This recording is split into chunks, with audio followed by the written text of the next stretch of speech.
Well, Queen's Park here today was a whole lot quieter than usual during this extended summer break.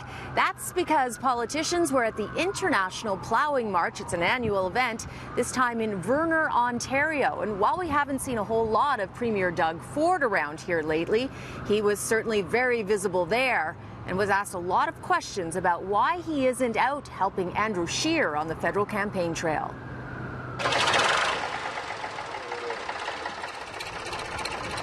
It's tradition. The International Plowing Match is a big deal for Ontario's MPPs to meet and greet farmers. Last year, the Premier was greeted like a rock star shortly after his sweeping victory. This year, down in successive polls, the Premier insisted all was well. There's no doubt that we've had our little bumps. We ended up getting a tremendous amount of things done. But I have always said I don't believe in polls, right? But you see the polls. The media refuses to report on the good ones. They report on the bad ones. But the truth of the matter is the election was held today. We would win. That's not our polling. That's 3 independent polls. But we're going to continue. I always say, I'll repeat it again, the only poll that counts is on Election Day.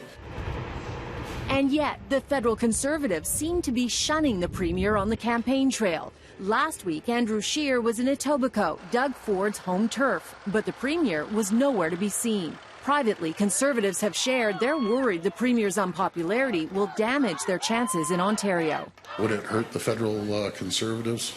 Well, let me say this. If the federal Conservatives have our numbers that we have today, right now, there's an extremely good chance Andrew Scheer will be the Prime Minister. Has anyone from your team contacted Scheer's campaign, or anybody from Scheer's campaign contacted you to do any campaigning together? No, I can't say they have, but I don't control every member throughout the province.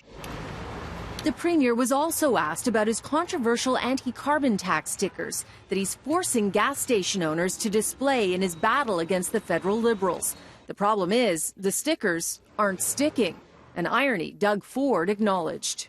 You had a label company. I know. Do you believe that? It's like the shoemaker's daughter not getting shoes. They have to pull me off the ceiling when I hear the stickers are coming off. They didn't use deco labels, that's why. But no, all joking aside, things like that happen. We'll make sure we get the proper stickers made. Now, the Premier was also asked about the possibility of a support staff school strike by CUPE workers. He said he's still hoping for a fair deal, but wouldn't comment on whether or not he would call the legislature to prevent any kind of work stoppage.